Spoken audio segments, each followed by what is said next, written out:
सहनाववतु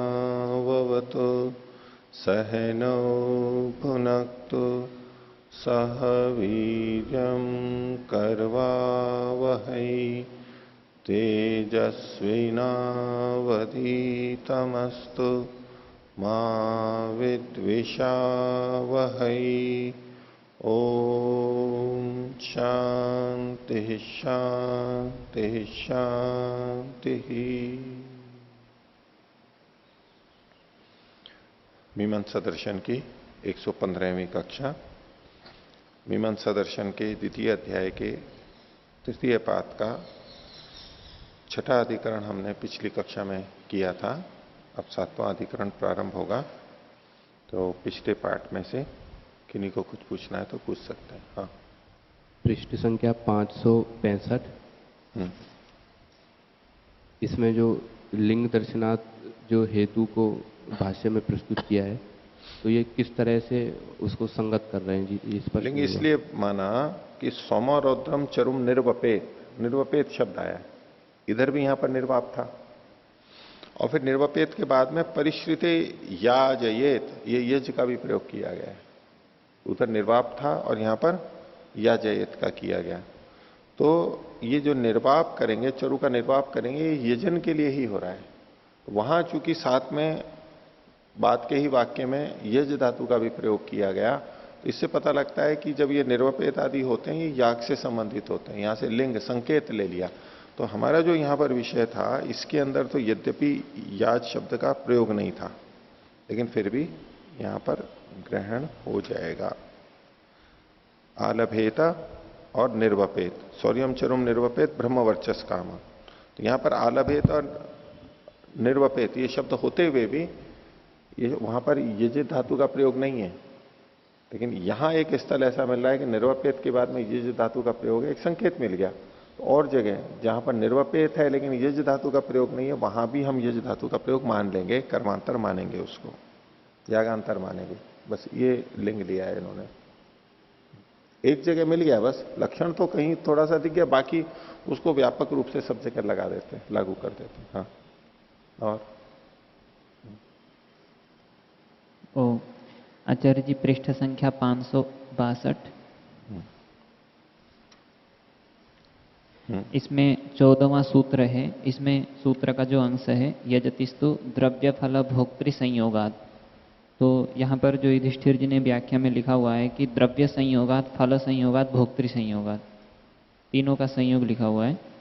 और भाष्य में से ऐसा लग रहा है कि द्रव्य संयोगात और फल भोक्तृ संयोगात, द्रव्य और देवता का संयोग केवल बताया गया है।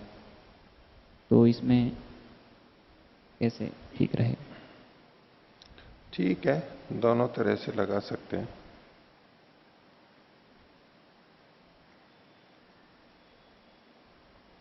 तो द्रव्य तो अलग है ही और फल का कथन भी है यहां पर। और भोक्ता कौन है? जो कामना करने वाला है वही भोक्ता है। तो कामना करने वाला है, जो इसको कर्म को कर रहा है, वही भोक्ता है।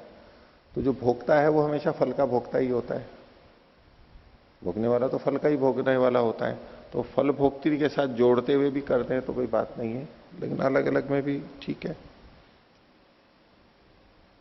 यहां जो कहा गया है, हाँ, भाष्य में जो कहा गया है ना, वो द्रव्य और फल भोक्तृ संयोगात, द्रव्य और फल का भोक्ता, इस रूप में इन्होंने किया है। और इसका युधिष्ठिर जी ने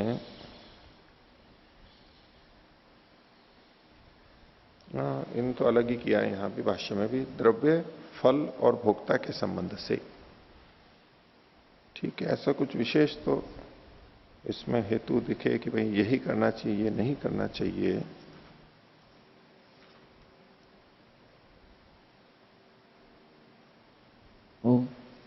आचार्य जी, यहाँ जो भाष्य में आगे चर्चा की गई है उसमें तो जो श्वेत द्रव्य और भोक्तृ मतलब वायव्य जो वायु देवता है, उन दोनों को लेकर के ही चर्चा की गई है इसमें।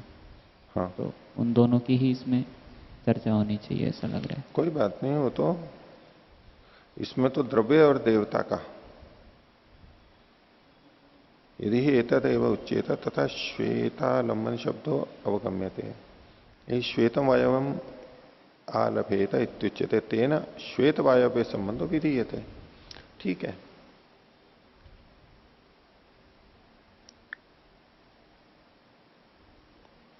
वो तो फिर वायव्य है, तो उसको तो भोक्ता भी नहीं कहेंगे ना वैसे तो वायु देवता को।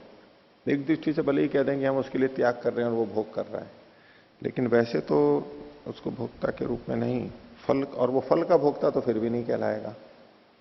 फल का भोक्ता अगर फल भोक्त्री के रूप में वायु देवता को ले लें, देवता को, तो भी बात नहीं बनेगी। और प्रतीकात्मक रूप में ही मान के चलिए।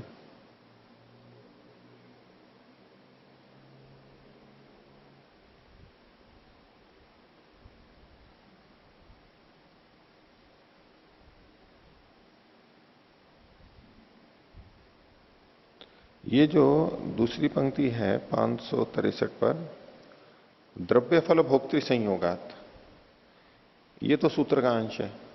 अब जो आगे खोला है ना द्रव्य देवता संयोगात, ये द्रव्य का मतलब तो द्रव्य लिखा है और फल भोक्तृ का मतलब देवता, ये अर्थ नहीं है यहां पर, ऐसा नहीं है। फल भोक्तृ का मतलब देवता नहीं है।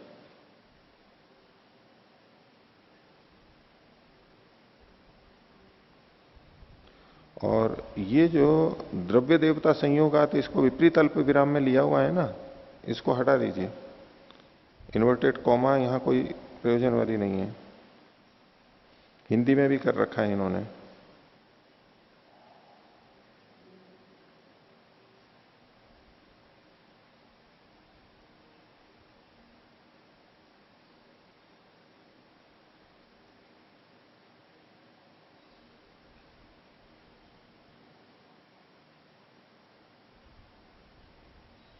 देखो इसमें जो आगे लिखा है, द्रव्य देवता संयोग अत्र भी दीयते। द्रव्य शब्द से द्रव्य और देवता दोनों आ गए। किसका? भूति काम से भ्रम वर्चस काम से। ये भूति काम और भ्रम वर्चस काम है, ये फल भोगता है, ये फल भोगता है।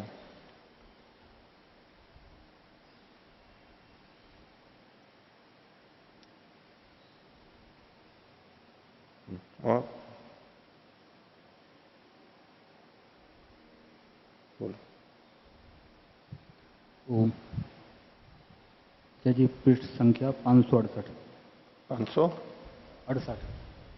568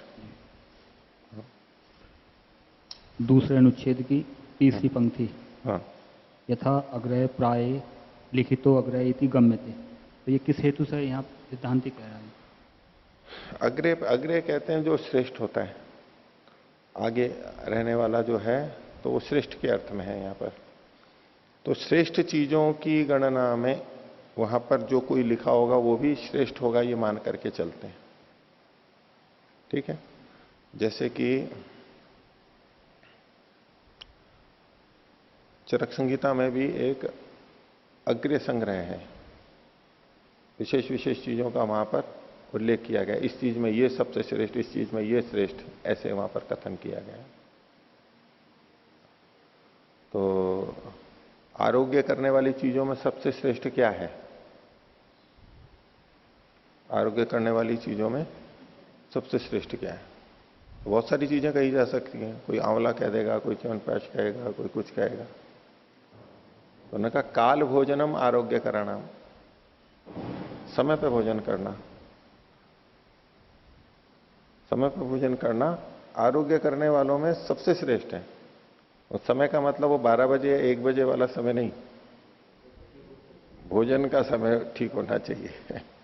उसके दोनों मिल रहे हो तब तो बहुत अच्छी बात है। नहीं तो एक तो जो लक्षण है भूख लगना या भूक्षित के जो लक्षण भी बता रखे हैं कि भूख किसको लगी हुई है, खाना खाने के योग्य कौन होता है, पेट में कैसा अनुभव होना चाहिए, मुख में कैसा अनुभव होना चाहिए, शरीर में कैसी अनुभूति होनी चाहिए, ऐसा व्यक्ति, तो वो भोजन का उसके लिए उचित समय जिसके लिए होता है। तो काल भोजनम आरोग्य कराना, उसको श्रेष्ठ कर दिया। और भोजन से जो हमारे को लाभ होते हैं, बहुत सारे लाभ होते हैं भोजन से। तो भोजन के लाभों में सबसे श्रेष्ठ लाभ क्या है? भोजन से क्या मिलता है हमारे को? भोजन से ऊर्जा, शक्ति, पुष्टि। पुष्टि भी तो होता है ना शरीर। भार बढ़ता है हमारा, बढ़ते हैं, मजबूत होते हैं, ये सब करते हैं। यही तो ध्यान में आएगा हमारे। लेकिन चरक संहिता में क्या लिख दिया? तृप्तिर आहार गुणानाम। आहार के गुणों में तृप्ति सबसे श्रेष्ठ है। बल बल मिले न मिले, अगर तृप्ति नहीं मिली है, कोई विशेष मुख्य चीज नहीं मिली, तो वो व्यर्थ हो गया। तो भोजन से तृप्ति आनी चाहिए, व्यक्ति को संतोष होना चाहिए, इंद्रियां तृप्त होनी चाहिए। तृप्तिर आहार गुणाम, आहार के जितने भी गुण में उनमें सबसे श्रेष्ठ क्या है? तृप्ति है। ऐसे वात का शमन करने में सबसे श्रेष्ठ कौन सी है? नेत्र रोगों के लिए सर्वश्रेष्ठ क्या चीज है? इत्यादि। वो अग्रय संग्रह है। तो उसमें जो भी चीज पढ़ी जाएगी वो अग्रय ही होगी, श्रेष्ठ ही होगी। तो ये इन्होंने लिखा अग्रय प्राय लिखित। प्राय इसलिए लिख दिया कि सब जहां मुख्य मुख्य विशेष विशेष चीजें ही लिखी हुई हैं, तो वहां जो चीज पढ़ी हुई होती है वो श्रेष्ठ ही होती है, ये माना जाता है। कोई ऐसी दुकान हो जिसमें महंगी चीजें ही मिलती हैं, विशेष विशेष चीजें ही मिलती हैं, तो वहां कोई कुछ भी रखा हो ना, तो ये लगता है भाई हाँ यहां उस दुकान की है तो हम विशेष मान लेते हैं उसको। समीप के जैसे लोग बाग होते हैं, जैसी संगत होती है वैसा व्यक्ति को मान लेते हैं ना, कि भले ही बहुत सारे बुरे हैं और उसमें एक दो अच्छे भी हैं, लेकिन बुरों के साथ में इतने मात्र से भाई इसकी संगत ही तो ऐसी, ये भी बुरा होगा। या अच्छों के बीच में कोई सामान्य व्यक्ति भी रह रहा है तो भी वो क्या मान लिया जाता है? अच्छा ही मान लिया जाता है। तो ये अग्रय जो होता है ना, प्राय करके जैसे होते हैं, तो पास वाला भी वैसा ही समझ लिया जाता है। ऐसे इसको वो एक संभावना में बनता है, 100% तो नहीं होता है, लेकिन संभावना में हम कह देते हैं ना भाई ये यहां है। हम लोगों के साथ में कोई रहे दिखे तो बोले हाँ ये आर्य समाजी होगा, ये वैदिक धर्मी होगा, ऐसा समझ लेते हैं। अब यहां गुरुकुल में सबको क्या ब्रह्मचारी बोलते हैं ना, तो कोई गृहस्थी नहीं है क्या हमारे पास में? सब यही समझते हैं ना कि भाई ब्रह्मचारी होंगे, लेकिन गृहस्थी हैं उनको भी सब ब्रह्मचारी तो बोलते हैं, लेकिन अपने यहां गृहस्थी भी है। उनको तो पता भी नहीं होगा कि कोई गृहस्थी भी है यहां पर। कोटेश्वर जी गृहस्थी हैं या थे, यूं कह लो, परिवार था, पत्नी है, बच्चा था, तो लेकिन अभी बस इधर आ गए, वो उधर छूट गया सारा। तो प्राय करके जो होता है, तो संभावना के रूप में तो ठीक ही है ना भाई, जो अधिकतर रहते हैं वो अगृह मतलब गृहस्थ में जो नहीं है ऐसे यहां पर रहते हैं गुरुकुल में, लेकिन कोई कोई हो सकता है, दूसरा भी हो सकता है। ये इस परिप्रेक्ष्य में कहा गया है, ये यत्र अन्य अन्य अपनी संस्कार कर्म, इस परिप्रेक्ष्य में कहा ये जो आलंबन है ये संस्कार है वत्स का। वत्स के लिए बहुत सारे काम किए जाते हैं। वत्स को लेना, उसको नहलाना, धुलाना, खींच के लाना, दूध पे लगाना, गाय के लगाना, उससे संबंधित कई कर्म वहां पर किए गए, वो सारे संस्कार कर्म है। तो ये भी संस्कार कर्म होगा, ये माना जाता है।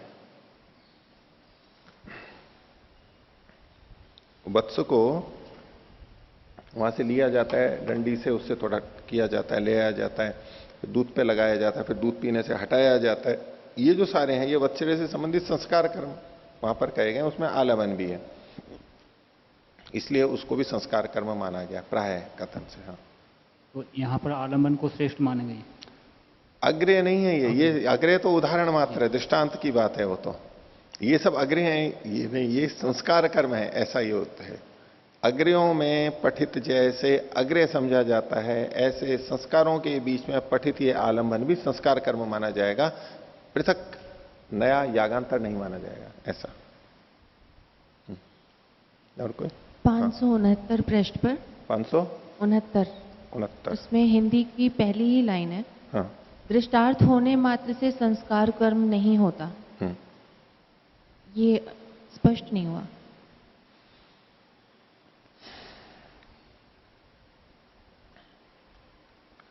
इसमें क्या है कि इन्होंने दृष्टार्थत्वाच ये जो हेतु दिया, देखिए इसमें संस्कृत में क्या दो हेतु दिए हैं।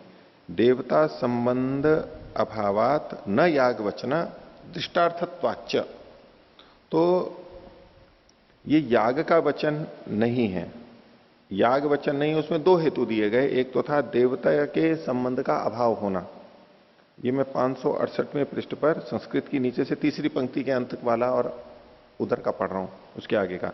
देवता संबंध अभावात न याग वचना, ये याग वचन क्यों नहीं है, उसमें दो हेतु हैं। एक तो देवता के संबंध का अभाव और दूसरा कहा था दृष्टार्थ होने से, दो हेतु दिए गए। अब ये दृष्टार्थत्वाच्य को खोल रहे हैं। क्या कह रहे हैं? यह हेतु केवल उपोद्बलक सहायक मात्र है। उपोद्बलक मतलब सहायक मात्र है। हेतु दो दिए, हम ये भी कह सकते हैं कि दोनों हेतु स्वतंत्र रूप से अपनी बात को सिद्ध कर रहे हो। दो हेतु दिए गए और दोनों अपने अपने बलबूते पे सिद्ध कर रहे हो, ये हो सकता है। इसकी यागार्थता नहीं है, ये दृष्टार्थत्व से भी सिद्ध हो सकता है, ऐसा कोई सोच सकता है। उसके स्पष्टीकरण में ये कह रहे हैं कि ये हेतु केवल उपोद्बलक सहायक मात्र है। इसका क्या मतलब हुआ, उसी को आगे खोला है जो आपने पूछा कि दृष्टार्थ होने मात्र से संस्कार कर्म नहीं हो जाता है। क्योंकि बहुत से कर्म ऐसे होते हैं जो कि प्रधान है लेकिन उसमें दृष्टार्थता भी होती है, वहां पर अपूर्व ही नहीं होते। अदृष्ट सारे याग अदृष्टार्थ ही नहीं होते, दृष्टार्थता भी होती है। इसलिए दृष्टार्थता देख करके वो याग नहीं है, ये हमेशा नहीं कहा जा सकता है। जहां जहां दृष्टार्थता है वह याग नहीं होगा, ये व्याप्ति नहीं बनाई जा सकती। लेकिन दृष्टार्थता को देखकर दृष्टार्थता उसका समर्थन अवश्य करती है। तो मुख्य हेतु क्या है? देवता के संबंध का अभाव होना।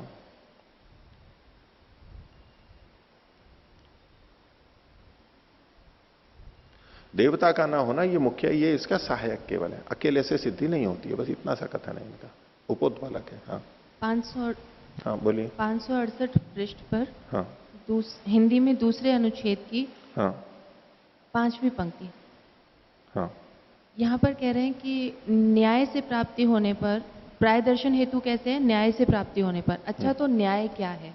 तो यहाँ न्याय का क्या अर्थ है, सही या गलत? प्रमाण। प्रमाण अच्छा, क्या सही है? हाँ। क्या प्रमाण है? प्रमाण, न्याय का मतलब है प्रमाण। न्याय का मतलब प्रमाण है यहां पर।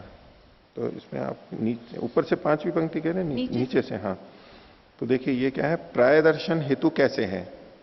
क्योंकि उन्होंने प्राय दर्शन को कहा तो बोले न्याय से प्राप्त होने पर। जब न्याय से प्राप्त हो रहा है तो ये उसका सहयोगी हो जाएगा। अच्छा, तो फिर न्याय क्या है? तो न्याय क्या? देवता का संबंध न होने से और अदृष्ट प्रयोजन वाला होने से ये याग का वाचक नहीं है। न्याय मतलब वहां प्रमाण या युक्ति। अग्रय प्राय जो कथन है ये तो केवल लिंग दर्शन है। जैसे कि हमने मान लो यहां गुरुकुल की दृष्टि से ले लें या और भी किसी दृष्टि से ले लें कहीं पर कि भाई ये सज्जनों के बीच में रहता है तो ये सज्जन है। अब इसको केवल प्रमाण के रूप में प्रस्तुत नहीं कर सकते। ये लिंग दर्शन तो है, एक संकेतक तो है कि भाई हाँ ये इनके बीच में रहता है तो अच्छा ही होगा, ये धनवानों के बीच में रहता है तो धनवान ही होगा इत्यादि। लेकिन ये केवल उपोद्बलक है, ये अपने आप में प्रमाण नहीं है, क्योंकि जरूरी नहीं होता है कि हो ही। तो पहले से सिद्ध हमने अलग ढंग से किया कि भाई ये व्यक्ति धार्मिक है और उसकी पुष्टि के लिए देखो वो वहां रहता है, उन लोगों के बीच में रहता है। बस ये एक सहायक के रूप में हुआ। लेकिन ये लिंग दर्शन कहलाता है। अग्रय प्राय जो है ये लिंग दर्शन है। इसके लिए कोई अन्य प्रमाण चाहिए, वो अन्य प्रमाण ये दो दिए थे इन्होंने, देवता संबंध का अभाव और दृष्टार्थत्व। इसमें भी देवता संबंध का अभाव ये दिया गया। तो न्याय मतलब तो प्रमाण के रूप में लिया जाए। और न्याय कहते किसको है? वो न्याय दर्शन वाला भी अगर हम ले लें तो प्रमाणैर अर्थ परीक्षणम न्याय। न्याय का मतलब प्रमाण कह सकते हैं या युक्ति कह सकते हैं, हेतु कह सकते हैं, विशेष प्रबल हेतु कह सकते हैं। हेतु है मतलब हेतु के द्वारा सिद्ध किया जाता है। और आचार्यवर्य यत्र न्याय अस्ति प्रमाणम वर्तते तो तत्र तो प्राय दर्शनम वक्तव्य। प्राय दर्शन कहने की आवश्यकता नहीं है, बिल्कुल ठीक बात है। लेकिन किसी ने कह दिया, किसी ने वैसे ही पहले कह दिया भाई इससे भी सिद्ध होता है, वो अच्छा है, कैसे वो वहां रहता है, वो धार्मिक है, कैसे आश्रमों में रहता है, वो आध्यात्मिक आश्रमों में रहता है, तो कह दिया कहने को। तो परंतु प्राय दर्शनमेव हेतुर्वर्तते। नहीं नहीं नहीं नहीं, भवता यद उदाहरणं दीयते तत्र तो प्राय दर्शनेनैव सिद्ध्यति। नहीं नहीं नहीं नहीं, उसमें प्राय दर्शन मात्र से सिद्ध होता है? नहीं, प्राय दर्शन से ये पूरा प्रमाण नहीं है। देखो इन्होंने क्या लिखा है, इसको देखिए। यथा अग्रे प्राय लिखितो अग्रे इति गम्यते। पूर्व पक्षी इसमें क्या कह रहा है? ननु लिंगम प्राय दर्शनम। प्राय दर्शन तो लिंग है, केवल चिन्ह है, संकेतक है। कथम अनेन सिद्धि रीति, इससे सिद्ध कैसे होता है? तो उच्यते यथा प्राय दर्शन सिद्ध्यति तथा वर्णितव्यम। जिस तरह से प्राय दर्शन से सिद्ध होता है, यानी प्राय दर्शन अकेला सिद्ध नहीं करता, उसके साथ और जो चीज चाहिए उससे उसका वर्णन करना चाहिए। कथम प्राय दर्शनम हेतु, ये प्राय दर्शन फिर कैसे होगा, हेतु कैसे बनेगा? तो न्यायतः प्राप्तो सत्याम, ये प्राय दर्शन हेतु बनेगा, लेकिन न्याय से प्राप्त होने पर यह हेतु बनेगा। जैसे कि आप दूसरे ढंग से देखिए, न्याय दर्शन के अंदर तर्क की बात कही गई, तो तर्क को प्रमाण तो नहीं माना गया, प्रमाणों से उसको अलग रखा गया है। लेकिन तर्क भी प्रमाण के रूप में कब प्रस्तुत हो जाता है? जब प्रमाणों से पुष्ट होता है। प्रमाण पूर्वक जब तर्क रखा जाता है तो बात को सिद्ध कर देता है वो, जबकि प्रमाण नहीं है। तो ऐसे ही ये जो लिंग दर्शन है, ये हेतु दर्शन है, ये हेतु के रूप में किसी बात को सिद्ध करने वाला कब होगा? जब ये किसी न्याय से जुड़ा हुआ, किसी प्रमाण से जुड़ा हुआ हो। वो इन्होंने आगे बताया। प्रबल नहीं है ये लिंग दर्शन है। आप कई जगह देखेंगे ना, जैसे हमने देखो ये जो 15वां सूत्र भी हमने पीछे देखा था, पिछले पार्ट में शुरू में ही, लिंग दर्शनाच्य, लिंग दर्शन भी है। और कितनी जगह पे ये बताया जाता है, कहीं पहले लिंग दर्शन पहले दे देते हैं, फिर हेतु पूछते हैं, बोले ये तो लिंग दर्शन हुआ, प्राप्ति बताओ इसकी, प्राप्ति तो बताओ, प्राप्ति मतलब इसका प्रमाण बताओ। ये तो केवल संकेत हुआ। और प्रमाण देने के बाद में संकेत भी करते हैं, देखो इससे भी पता होता है ये लिंग दर्शन, जैसे अंत में बता दिया, वो उपोद्बलक होता है, केवल उतना मुख्य नहीं माना जाएगा ये।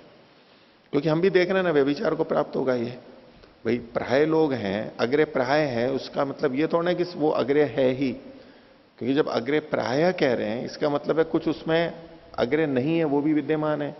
तो जिसको हम कह रहे हैं कि ये संस्कार कर्म है, तो वहां अधिकतर संस्कार कर्म है, इसलिए आप इसको कह रहे हो, तो ये निश्चयात्मक तो नहीं होगा पूरा, इसलिए थोड़ा शिथिल माना जाता है। हाँ, यत्र न्यायम वर्तते हाँ, प्रमाणम वर्तते तत्र पुनः प्रायदर्शन तो हेतु आवश्यकता नास्ति। आवश्यकता नहीं होती है, बिना उसके भी काम चल सकता है। लेकिन फिर भी हम बोलते हैं ना, लोक के अंदर प्रमाण प्रस्तुत कर दिया, शब्द प्रमाण प्रस्तुत कर दिया, फिर भी हेतु प्रस्तुत करते हैं ना, उसका समर्थक होता है वो, और उससे और बात पुष्ट हो जाती है। ऐसा व्यवहार में होता ही है। वैसे तो अपने आप में एक प्रमाण प्रबल प्रस्तुत कर दिया तो दूसरे की आवश्यकता ही नहीं है, लेकिन जहां अपनी बात को सिद्ध करने का वेग होता है और लगता है कि ये भी एक से समझ नहीं पा रहा है, तो हम द्विधाबद्धम सुबद्धम भवती की तरह से दूसरा तीसरा प्रमाण भी प्रस्तुत करते चले जाते हैं। नहीं तो प्रश्न वहां भी उठा सकते हैं कि भाई आपने एक प्रमाण ही है, क्या एक प्रमाण से सिद्ध नहीं हो रहा था कि आप दूसरा तीसरा प्रमाण दे रहे हो रहा था। लेख के अंदर कितने प्रमाण दिए, कितने प्रमाण देते हैं? कई कई प्रमाण दे देते हैं ना, एक बात की सिद्धि के लिए कई कई प्रमाण दे देते हैं ना। तो बोले ये एक प्रमाण नहीं है क्या पर्याप्त है? लेकिन फिर भी दूसरा तीसरा दिया जाता है, दिया जा सकता है। युक्ति तर्क भी साथ में दिए जा सकते हैं, होता है। शास्त्रों में भी देख लीजिए ना, सारे समाधान महाभाष्यकार एक के बाद एक कई कई समाधान देते चले जाते हैं ना। अब उसमें चाहे तो आपको नहीं, पहले वाला थोड़ा कमजोर था, ये था, जो भी था, लेकिन बोला तो सही ना। तो बोले जब पहले वाला कमजोर था, पहले वाले से पूरे संतुष्ट नहीं थे, इसलिए बाद वाला भी, सीधा बाद वाला ही बोल देते हैं ना, पहले वाला क्यों बोला था? दिमाग को खोलने के लिए भी बोला जाता है। इस तरह से भी समझ सकते हैं, ये भी है, ये भी है, उससे कुल मिला करके अधिक प्रभाव पड़ता है, देखा जाता है। हाँ, वक्ता और श्रोता दोनों अच्छे हैं, बृहस्पति हैं, इंद्र है, तो ठीक है, एक कहा और समझ गया।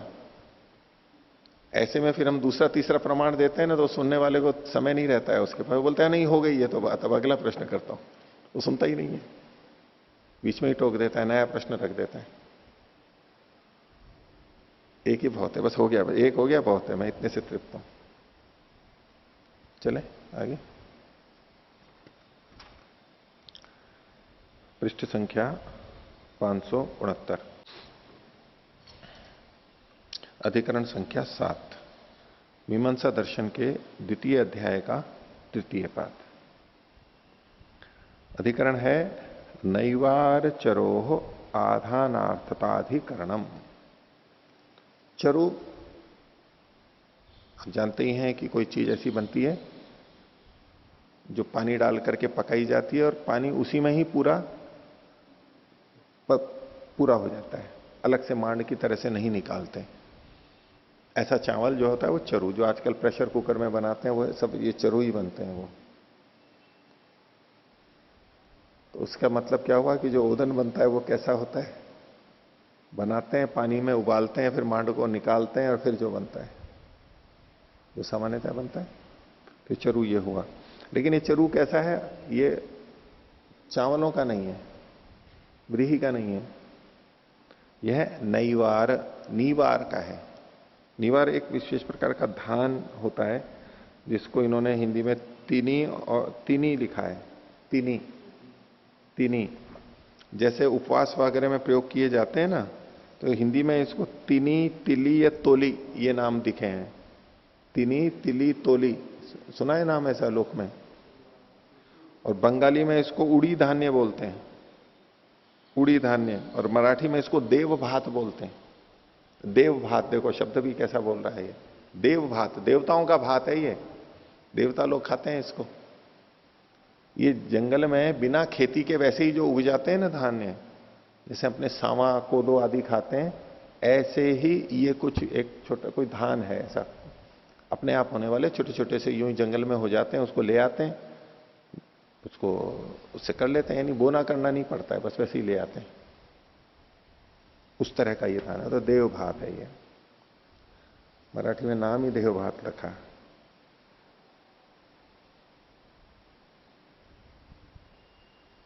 जंगली धान्य ये लिखा है ना इन्होंने, जंगली धान्य खेतों में स्वयं उत्पन्न हो जाता है। खेतों में मतलब खेतों के किनारे पे या बीच में भी ऐसा ही हो जाता है।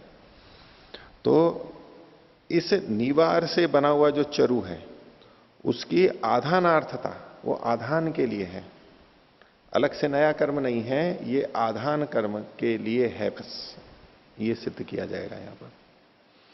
तो भाष्य देखिए, अस्ति अग्नि ही, बोले अग्नि का प्रसंग है ही, अग्नि को बताया ही गया है। यहां अग्नि का मतलब आग नहीं है। अग्नि जिस स्थल पर चयन की जाती है उसको कहते हैं अग्नि। अग्नि चयन, अग्नि का मतलब है यहां पर अग्नि चयन। अग्नि का चयन है, वो स्थान है, उस स्थान को भी अग्नि बोल देते हैं। जो चबूतरा जैसा होता है उसको भी, जैसे कि हम गारहपत्य अग्नि, दक्षिणाग्नि, उसको उस स्थान को बोलते हैं जहां पर वो रखी जाती है, उसको भी उसी नाम से बोल देते हैं। और अंदर अग्नि तो अंदर की चीज है जो गर्म होती है। तो अस्ति अग्नि, अग्नि नहीं, अग्नि चयन और प्रमाण है, ये तो प्रसंग बताया अस्ति अग्नि। आगे कहा तत्र नैवारश चरुर भवती, उसमें नैवार चरु होता है उससे संबंध में। इत्युक्त्वा, ये कह करके यदेनम चरुम उपदधाति, इसको इस चरु को वहां पर रखता है। जो अग्नि चयन होता है, ईंटें वगैरह लगाते हैं, उस स्थान में नैवार चरु को रखता है, उपदधाति रखता है, वहां बीच में रखता है। इति समामनंती, ये वचन मिलते हैं। अभी इन वचनों पे ही सारी चर्चा चलेगी, इनका क्या तात्पर्य है। तो तत्र संधीयते किम चरुर यागार्थ यागम कृत्वा अवशिष्ट उपधातव्य। तो चरु तो हो याग के लिए, क्योंकि चरु जो है वो हवि के रूप में होता है, उसकी आहुति दी जाती है, तो चरु याग के लिए हुआ। लेकिन उस चरु को का उपधान भी करना है। यदेनम चरुम उपदधाति, उस चयन स्थल में वहां बीच में रखा भी जाता है, तो याग के लिए है। लेकिन याग से जो बचा हुआ है उसको वहां पर रखा जाता है, तो रख तो रहे हैं लेकिन उसकी यागार्थता है। इसलिए पहला पक्ष इन्होंने रखा किम चरुर यागार्थ यागम कृत्वा अवशिष्ट उपधातव्य। एक बात हुई, उत उपधानार्थ एवं इति, अथवा ये केवल उपधान के लिए है, याग के लिए नहीं है, अभी आहुति नहीं देनी है इसमें, ये उपधान के लिए ही है। ये दो पक्ष इसके अंदर आए। तो पूर्व पक्षी कहता है यागार्थ इति ब्रूमा, हम तो कहते हैं ये याग के लिए ही है। कैसे? तो बोले चरोर ही प्रसिद्धम कार्यम याग, चरु का प्रसिद्ध कार्य क्या है? यागी है, यागी किया जाता है, यानी त्याग किया जाता है। देखो त्याग शब्द में भी याग लिखा हुआ है ना, त्याग में भी तो याग है।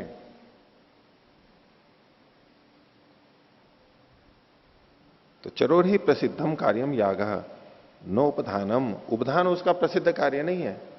प्रसिद्धि बहुत बलवान होती है, तो उसके कारण से ऐसा कह रहा है पूर्व पक्षी। सिद्धांत कह रहा है उच्चते यद्यपि यागार्थता चरो प्रसिद्धा, चरु की यागार्थता यद्यपि प्रसिद्ध है, तथापि देवता वचन संबंध अभावात यद्यति शब्द संबंध यजति शब्द असंबंधाच न यागार्थता थी। लेकिन चूंकि यहां पर ना तो देवता का कथन है और न यजति यानी याग यज धातु का कोई शब्द का प्रयोग किया गया है, इसलिए इसकी यागार्थता नहीं कही जा सकती। इसने अपना हेतु दे दिया। इस पे पूर्व पक्षी कह रहा है तदुच्यते तस्यैव वाक्य शेषे श्रूयते। ये जो यहां कहा गया यदेनम चरुम उपदधाति नैवारस चरुर भवति यदेनम चरुम उपदधाति, इसके वाक्य शेष के रूप में एक वाक्य और आगे पढ़ा जाता है। क्या? बृहस्पतिर्वा एतदन्नम यन निवाराहा। ये जो निवार है ये बृहस्पति के अन्न है। बृहस्पतिर्वा एतदन्नम, ये बृहस्पति का अन्न है। अब बृहस्पति तो कौन होता है? बृहस्पति बहुत ज्ञानवान, बुद्धिमान, सबको जानने वाला, इस तरह से वेद का ज्ञाता। तो उसका कौन सा अन्न होता है? निवार होता है। निवार भोजन करते हो, यानी वो बृहस्पति निवार का भोजन क्यों करता है? भाई कुछ विशेषता होगी तभी तो करता है। तो बृहस्पति बनना है तो निवार का भोजन करना होगा। तो बृहस्पति एक देवता का नाम भी है, इसलिए पूर्व पक्षी कह रहा है तेना देवता वचनेन सन्निहितेन एक वाक्यता भविष्यति। बोले बाद का वाक्य बृहस्पति देवता वाला है तो उससे इसकी एक वाक्यता हो जाएगी और देवता का ग्रहण हो जाएगा। पूर्व पक्षी ने कहा था, नहीं सिद्धांति ने कहा था कि देवता का कथन नहीं है और यज का प्रयोग नहीं है यहां पर, इसलिए यागार्थता नहीं है। इसने कहा अगले वाक्य में जो अर्थवाद वाक्य है उसके अंदर बृहस्पति देवता का कथन है, उससे इसकी एक वाक्यता हो जाएगी। ये वाक्य शेष ही तो है, पूर्व का वाक्य शेष है, वाक्य शेष अर्थवाद है। अर्थवाद है तो उसकी तो एक वाक्यता ही मानी जाती है, वाक्य की वाक्यता तो एक वाक्यता मानी जाती है, तो ये देवता का कथन हो जाएगा। बृहस्पति देवता का उपधातव्य इति, बृहस्पति देवता वाले देवता का नैवारश्चरु, नैवारश्चरु का विशेषण बनेगा ये। बृहस्पति देवता का उपधातव्य, उसका उपधान करना चाहिए। तस्मात यागार्थश्चरु, इसलिए चरु कैसा है? याग के लिए है। इत्येवं प्राप्तम, ऐसा प्राप्त होता है। एवं प्राप्ते ब्रूमा, ऐसा प्राप्त होने पर कहते हैं। इसमें चरक संहिता में एक प्रसंग में आता है कि अगर ऋषियों के समान बुद्धि बनानी है तो ग्राम्य भोजन का त्याग कर देना चाहिए। ऋषि वो बहुत विशेषण दिए उन्होंने उसके व्यक्ति के, इतनी अच्छी बुद्धि तो आध्यात्मिक दृष्टि से और ऋषि और वो, तो बोले ग्राम्य भोजन का त्याग कर देना चाहिए। ग्राम्य मतलब गांवों में जो होता है, गांव नगर एक ही बात है, वो ग्राम्य शब्द दोनों के लिए। तो लोक में जो प्रचलित है, जो हम घरों में भोजन करते हैं, घरों में जो बना हुआ भोजन है, उस ग्राम्य भोजन के त्याग की बात एक लिखी हुई है वहां पर। तो मुनि लोग होते हैं या जो जंगल में ऐसे कई बार अलग भोजन लेने लगते हैं ना, सामान्य भोजन नहीं लगते। कई जने अन्न छोड़ देते हैं, गेहूं चावल वगैरह सब छोड़ देते हैं, केवल सब्जी ही खाते हैं या केवल फल खाते हैं या केवल सूखे मेवे खाते हैं या केवल दूध खाते हैं। अथवा जो उपवास के समय के अन्न खाए जाते हैं, आजकल भी कई चीजें उपवास में ली जाती हैं, यानी अन्न को छोड़ करके, कुछ चीजें छोड़ करके, उसको सागार बोलते हैं यहां पर। सागार की चीजें बोलते हैं ना, क्या बोलते हैं? सिंगाड़े का आटा है, कुट्टू का आटा है, सावा है, आलू की भी लेते हैं, हाँ चिप्स वो भी ले लेते हैं, वो भी सब होता है। आलू का हलवा भी बनाते हैं देसी घी का, शकरकंद का, शकरकंद का भी बनाते हैं। अन्न को छोड़ के कंदमूल फल और ऐसी चीजें लेते हैं वो, ये अलग उपवास के समय में।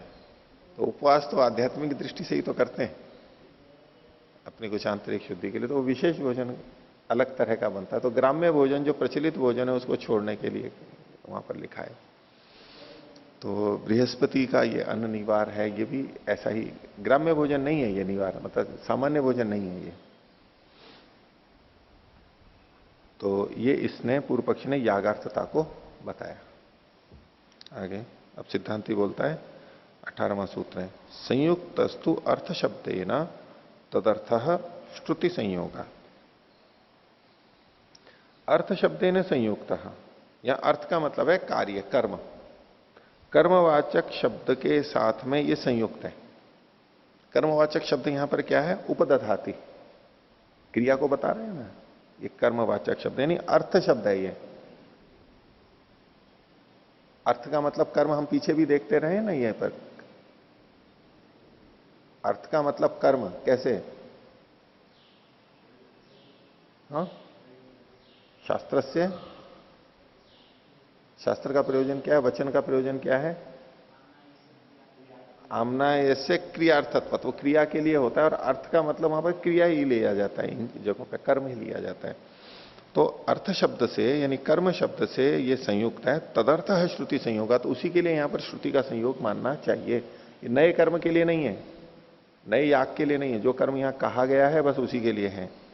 भाष्य संयुक्तस्तु अर्थ शब्देन कार्य शब्देन उपदधाति तदर्थ एव स्याद उपधानार्थ।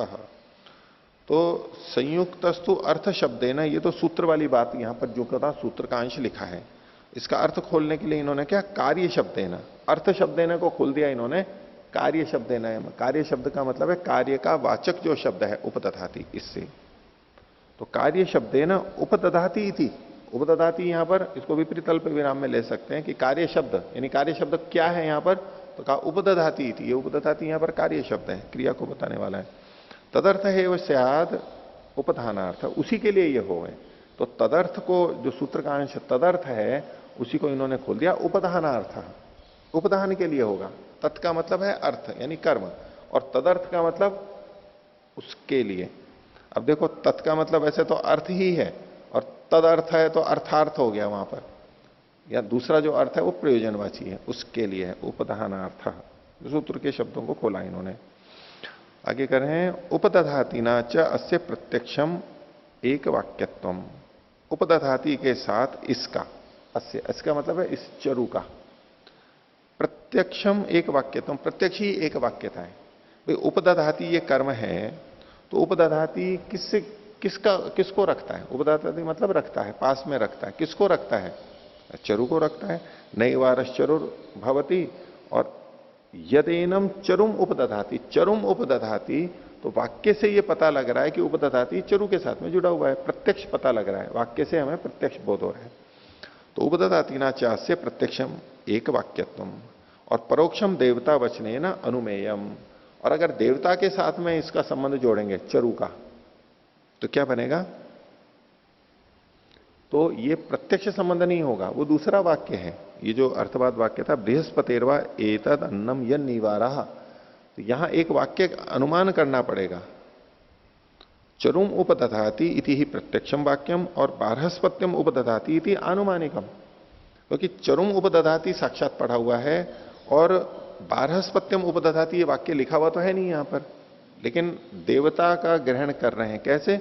बृहस्पतिर्वा एतदन्नम यद निवारा, इस वाक्य से पहले तो देवता का ग्रहण होगा, फिर इसका चरु से संबंध करके इसका उपदधाति से जोड़ेगा। तो बारहस्पत्यम उपदधाति, बारहस्पत्य मतलब बृहस्पति है देवता जिसका ऐसे चरु का उपधान करता है। ये अनुमान से वाक्य निकाला गया, अनुमित होगा, ये परोक्ष होगा।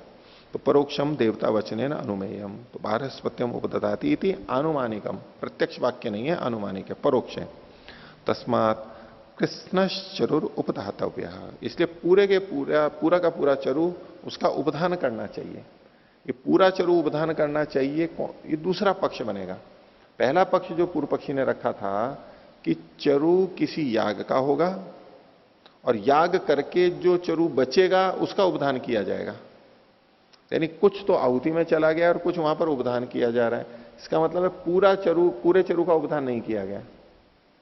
जब इसको याग मानते हैं तब तो कृष्ण चरु नहीं रखा जाएगा, लेकिन यदि उपधान को ही बस कर्म मानेंगे, इसकी ये याग नहीं है, उस चरु का और क्या होगा? याग में तो काम में आना नहीं है, तो पूरा का पूरा चरु रखा जाएगा। तो ये दूसरे पक्ष की तरफ का संकेत है, तस्मात् कृष्णश्चरुर उपधातव्य है। ततश्च किंचित इज्जायाम विनियुज्येत तद अन्यत्र श्रुतम अन्यत्र कृतम भवेत। अनिष्ट दोष बता रहे हैं पूर्व पक्ष में, जिसमें इसको याग का भाग माना गया, उसमें कहा ततश्च किंचित इज्जायाम विनियुज्येत, कुछ तो वो इज्जा में याग में प्रयोग किया जाएगा, और ऐसा होने पर तद अन्यत्र श्रुतम अन्यत्र कृतम भवेत, सुना तो वो कहीं और गया है चरु, और वो चरितार्थ हो रहा है कहीं और। अन्यत्र श्रुतम अन्यत्र कृतम भवेत, श्रुत कहां पर है? चरुम उपदधाति, उपधान में श्रुत है, वो साक्षात श्रुति चरु की उपधान में है। तो अन्यत्र श्रुतम का मतलब है उपधान में तो वो श्रुत्र, और अन्यत्र कृतम भवेत का मतलब है इज्जिया के अंदर उसको प्रयोग कर दिया गया, सुना कहीं और गया है और प्रयोग कहीं और कर रहे हैं, ये अनिष्ट है। यत्तु बारहस्पत्या निवारा इति अर्थवादस इति, और जो आपने कहा कि बृहस्पतिर्वा इतदन्यम यन निवारा, ये जो कथन है बारहस्पत्या निवारा इति, ये तो अर्थवादस इति, ये तो अर्थवाद है, न तो वस्तुतः, वास्तव में नहीं है ये अर्थवाद कथन, ये विधि नहीं है। इसका संबंध चरुम उपदधाति के साथ में देवता के रूप में नहीं लिया जा सकता। जो अर्थवाद कथन होता है वो प्रशंसा मात्र होता है। पूर्व पक्षी ने क्या किया था, बृहस्पति देवता को लेते हुए यहां देवता का संबंध जोड़ लिया था। बोले ठीक है बृहस्पति देवता है, लेकिन ये केवल प्रशंसा की जा रही है निवार की, इसको चरुम उपदधाति में देवता का कथन वहां से नहीं ले सकते आप, तो अर्थवाद वाक्य से। बोले अर्थवाद सहिति, केवल अर्थवाद है। आगे यत्तुक्तम, और जो आपने कहा था सिद्धांति पूर्व पक्षी को कह रहा है, प्रसिद्धा चरोर यागार्थता, चरु की यागार्थता तो प्रसिद्ध है, चरु याग के लिए ही होता है। अब प्रसिद्धि को कैसे बांधे, वैसे हम जैसे सामान्यतः कहते हैं ना, योगात रूढ़िर बलियसी, योग मतलब यौगिक शब्द से जो निकल करके आ रहा है प्रकृति प्रत्यय से, उसकी अपेक्षा रूढ़ जो अर्थ होता है वो बलवान होता है, हमें वही अर्थ लेना होता है। वो रूढ़ी मतलब तो प्रसिद्धि ही कहा जाता है, लोक में ऐसा प्रसिद्ध है, वो बलवान माना जाता है। तो पूर्व पक्षी ने कहा था यहां तो प्रसिद्धि है, तो प्रसिद्धि तो हम चरु को याग से ही जोड़ करके कहेंगे। इसका उत्तर सिद्धांति दे रहा है, प्रसिद्धिर वाक्य न बाध्यते, वाक्य के द्वारा प्रसिद्धि भी बाधित कर दी जाएगी। योगात रूढ़ी बलियसी, वहां तो ठीक है कि शब्द का यौगिक अर्थ गोपाल ये शब्द है, तो गाय को पालन करने वाला ये योगार्थता है। लेकिन किसी व्यक्ति का नाम जब गोपाल है वहां पर, तो अब वहां गाय को पालन करने वाला ये अर्थ नहीं लिया जाएगा, उस व्यक्ति को ही कहा जाएगा गोपाल शब्द से, क्योंकि वो रूढ़ी है, प्रसिद्धि है, वहां वो ही लिया जाएगा, उस जगह ठीक है। लेकिन प्रसिद्धि होते हुए भी प्रसिद्धि है लोक के अंदर, और अगर शास्त्र का वचन कुछ कह रहा है तो वो शास्त्र का वचन उस प्रसिद्धि को बाधित कर लेगा। ये बलवत्ता बताई जा रही है इसकी अपेक्षा। तो प्रसिद्धिर वाक्य न बाध्यते, आप प्रसिद्धि को तो ये देख रहे हो कि चरु याग से जुड़ा हुआ है, लेकिन यहां वाक्य तो याग से जुड़ा हुआ नहीं कह रहा है, चरुम उपदधाति उपधान कर रहा है, यहां तो यागार्थता कुछ है ही नहीं यहां पर, इसलिए ये याग के लिए नहीं हो सकता, प्रसिद्धि को बाधा गया है। ये तो हम प्राय कर देते हैं ना, प्रसिद्धि सबसे बड़ी होती है, वहां ठीक है योगार्थता से, यौगिक अर्थ से वो बड़ी है, लेकिन यहां देखो ये बाधित हो रही है। शास्त्र का वचन है, वचन से नाती बाहर है, वचन आ गया है सीधे सीधे, तो रूढ़ी कुछ भी हो, यौगिक कुछ भी हो, वहां वही अर्थ लिया जाएगा जो वहां लिखा हुआ है, उसके अलावा इधर उधर कहीं नहीं जा सकते हैं। जैसे आज भी आप कुछ शब्दों का प्रयोग लोक में कुछ भी करो, लोक में समाधि शब्द किसको बोलते हैं, लोक में समाधि शब्द किसको बोलते हैं, वो जो बना देते हैं ना, चबूतरा सा बना देते हैं उसको समाधि बोलते हैं ना। लेकिन अगर योग दर्शन के अंदर आ गया ये समाधि का, तदेव अर्थमात्र निर्भासम स्वरूप शून्यमेव समाधि, अब ये जो वाक्य आ गया है प्रसिद्ध अर्थ नहीं चल सकता यहां पर, यही अर्थ चलेगा, वाक्य बोलेगा। बस्ती किसे कहते हैं, कच्ची बस्तियां होती है ना,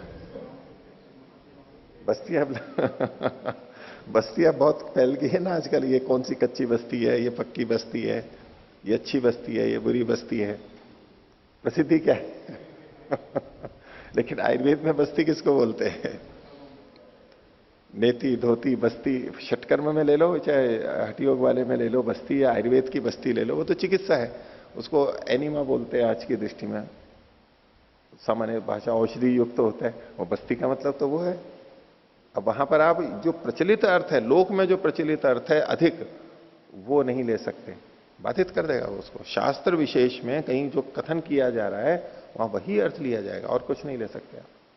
इसलिए कहा प्रसिद्धिर वाक्य न बाध्यते, प्रसिद्धि तो वाक्य से बाधित हो जाएगी। तस्मात उपधानार्थ इति प्रसिद्धम, इसलिए ये जो उपधान अर्थ है, इसलिए ये उपधान के लिए है, केवल उपधान के लिए है। इति सिद्धम, ये सिद्ध होता है, ये अलग से नया याग नहीं है। इति नैवार चरोर आधानार्थता अधिकरण, केवल आधान के लिए ये होगा।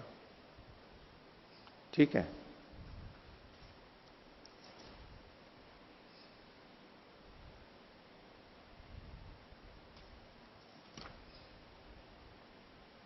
अगला अधिकरण देखिए, 8वां अधिकरण। त्वाष्ट्रपात्नीवतस्य पर्यग्नीकरण गुणकत्वाधिकरणम, गुण है ये। तो त्वाष्ट्र पात्नीवतस्य, त्वाष्ट्र मतलब त्वष्टा देवता से संबंधित कोई चीज है, और पात्नीवत पत्नी वाली कोई चीज है। पात्नीवत, पात्नीवत शब्द के अनेक अर्थ यहां पर दिए हैं इन्होंने, युधिष्ठिर जी ने बताया है विवरण में 573 पृष्ठ पर। तो पात्नीवत एक कर्म का नाम भी माना जाता है, कर्म के रूप में आएगा। कोई इसको पशु भी कहता है, कोई यूप के लिए प्रयोग करता है, कोई देवता का नाम भी बोलता है पात्नीवत। ये अलग अलग 4 अर्थ यहां पर प्रचलित बताए गए हैं। तो त्वाष्ट्र पात्नीवतस्य, ऐसा जो पशु है, पशु के विशेषण है ये, त्वष्टा देवता से संबंधित पात्नीवत जो पशु है उसका पर्यग्नीकरण गुणकत्वाधिकरण, पर्यग्नीकरण करके बस ये उसके गुण का कथन किया जा रहा है, नया कर्म नहीं है ये। पर्यग्नीकरण मतलब अग्नि लेकर के उसके चारों ओर घुमा दी जाती है और उसको फिर छोड़ दिया जाता है, ये प्रसंग यहां पर चलेगा। तो ये नया कर्म नहीं है, ये केवल गुणता अधिकरण है, उसके गुण संस्कार को केवल कहा जा रहा है। भाष्य देखिए, त्वाष्ट्रम पात्नीवतम, ई की मात्रा लगा लीजिए ऊपर, पात्नीवतम विधाय इदम उच्यते। त्वाष्ट्र पात्नीवत का विधान करके ये कहा जा रहा है। जो आगे वचन है उसको किस दृष्टि से देखना है, पीछे ये वर्णन आ चुका है इसके पहले के वचनों में। तो त्वष्टा जिसका देवता है वो त्वाष्ट्र, पशु के लिए कह रहा है, और पात्नीवत, पात्नीवत नाम के कर्म से जुड़ा हुआ जो पशु है वो त्वाष्ट्रम पात्नीवतम, विशेषण विशेषण है दोनों में, ये त्वाष्ट्र भी है वो और पात्नीवत भी है। ऐसा जो पशु है उसका विधान करके, उसका विधान हो चुका है, इसके लिए वचन है वहां पर त्वाष्ट्रम पात्नीवतम आलभेता, त्वाष्ट्रम पात्नीवतम आलभेता, ये वचन आ चुका है पहले। उस वचन के बाद में अब ये वाक्य कहा, ये वाक्य प्राप्त होता है, यत पर्यग्नीकृतम पात्नीवतम उत्सृजंती इति, गहरे शब्दों में, कि जो पर्यग्नीकृत, जिसके चारों ओर अग्नि घुमा दी गई है, ऐसे पात्नीवत जो है उसको उत्सृजंती छोड़ देते हैं। पशु के विशेषण है ये दोनों, पर्यग्नीकृतम पात्नीवतम पशुम उत्सृजंती, उस पशु को छोड़ देते हैं। तो वैसे जो कर्म किए जाते हैं पशु को लेकर के, आलभन है इत्यादि करके, पर्यग्नीकरण करके, फिर उसके आगे और भी कर्म किए जा सकते हैं, लेकिन यहां क्या है, पर्यग्नीकरण करके और छोड़ देते हैं, यानी आगे के कर्मों का निषेध कर दिया गया। संजयपन आदि जो है उसको मारना वगैरह उसका निषेध कर दिया गया, बस पर्यग्नीकरण करके और छोड़ देते हैं। तो यत पर्यग्नीकृतम पात्नीवतम उत्सृजंती इति, तो ये तो वचन हो गया। आप प्रश्न उठा रहे हैं, तत्र संदेह किम त्वाष्ट्रस्य पर्यग्नीकृतस्य एष उत्सर्गो विधीयते।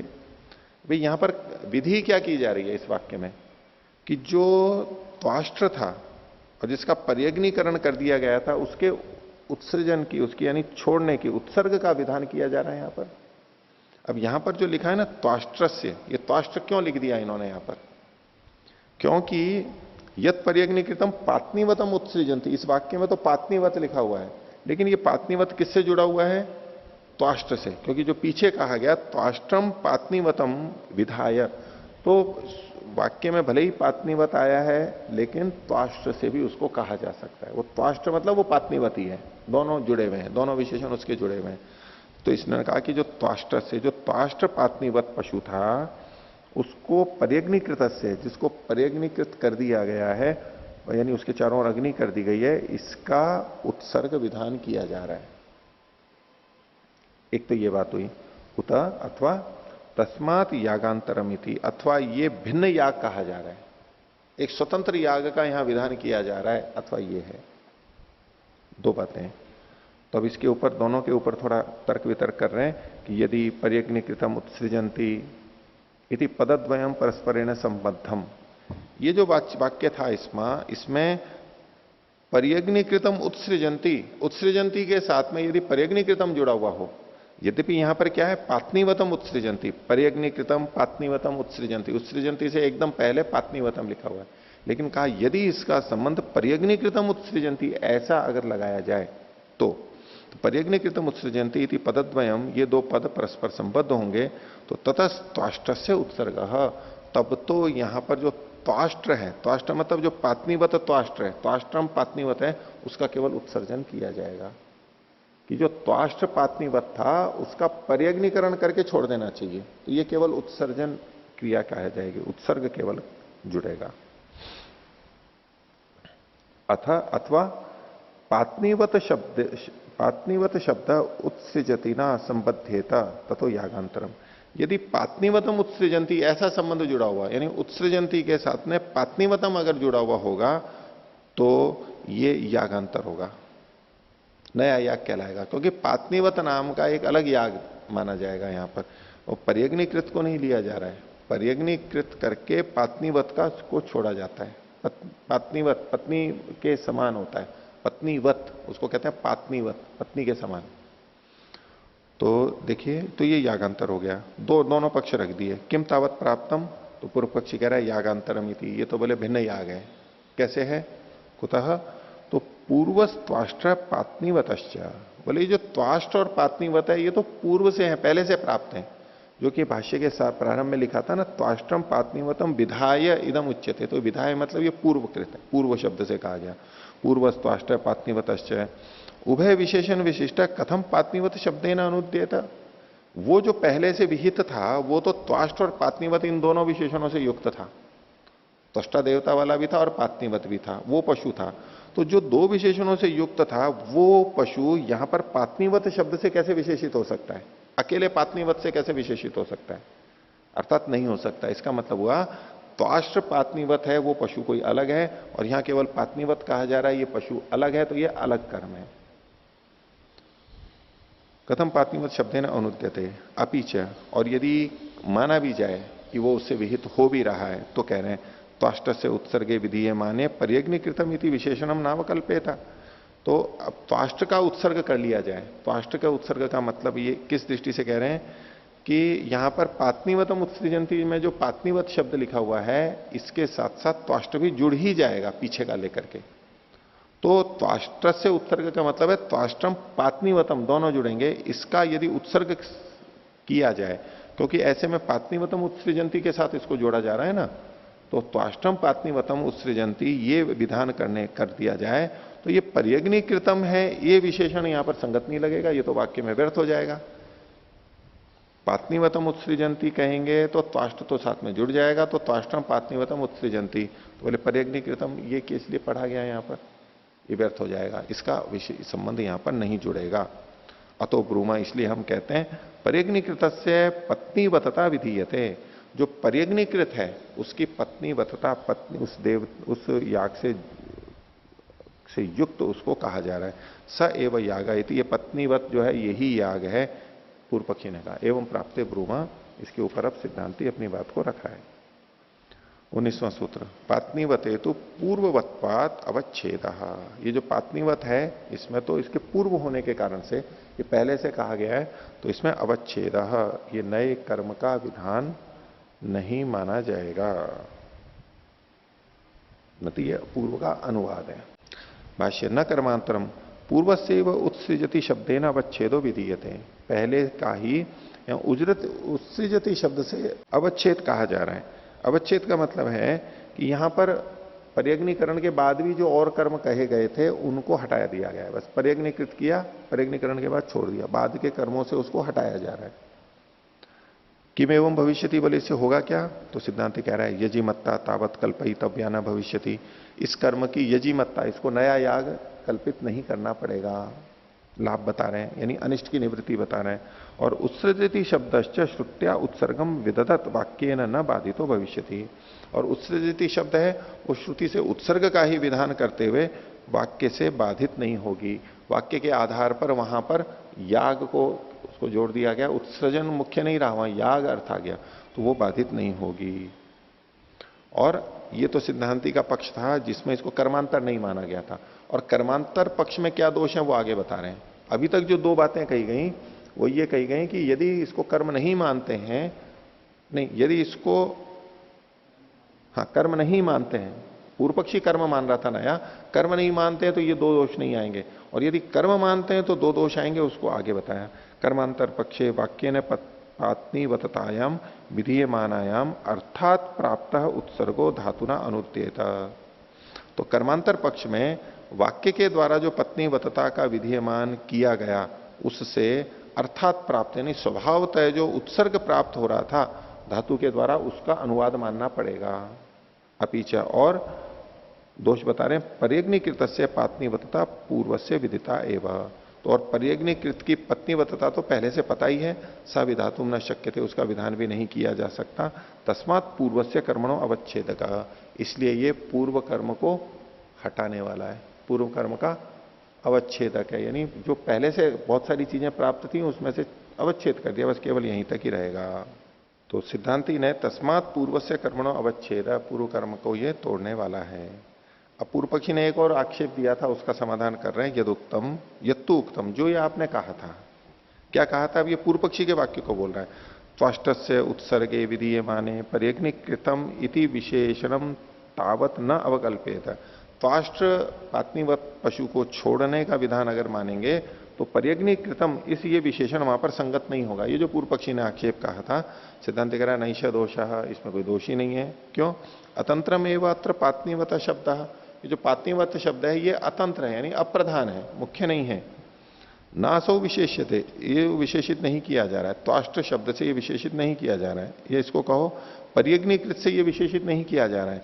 अतः एवं त्वाष्ट पात्नीवत उभय विशेषण विशिष्ट केवलेन पात्नीवत शब्देन लक्षणया अनुद्यते। तो यहां पर त्वाष्ट और पात्नीवत इन दोनों विशेषणों से विशिष्ट जो पशु है वो केवल पात्नीवत शब्द के द्वारा लक्षणा से अनुद्यते कहा जा रहा है, लक्षणा से कथन कर दिया है यहां पर। अतो न दोष है, इसलिए कोई दोष नहीं है। तस्मात अवच्छेद इति सिद्धम, इसलिए ये कर्म को रोकने के लिए यहां पर कहा गया, यानी वो पहले वाला ही कर्म है, नया कर्म नहीं है। इस प्रकार त्वाष्ट पात्नीवत के पर्यग्नीकरण के द्वारा पर्यग्नीकरण के गुणकत्व का यहां पर अधिकरण सिद्ध होता है। लक्षणा से इसमें ऐसे कहा जाता है कि दो नाम हो किसी के तो एक से भी उसका कथन हो जाता है। जैसे देवदत्त और यजदत्त की माता, तो देवदत्त की माता भी कहला सकती है और यजदत्त की माता भी कहला सकती है। तो जो त्वाष्ट्रम पात्नीवतम, त्वाष्ट और पात्नीवत जो दो विशेषण दिए गए थे पशु के, तो अब यहां पर भले ही चाहे पात्नीवत बोल दें तो भी दोनों का ही ग्रहण हो जाता है। जो हम कहें कि ये यजदत्त की माता है तो देवदत्त की माता हट तो न गई है, वो देवदत्त की माता भी बनी हुई है, इसलिए वो दोनों जुड़ करके होंगे। और यहां पर जो पर्यग्नीकृत है उसके साथ ही उत्सृजंती को जोड़ेंगे। तो ये दोनों विशेषण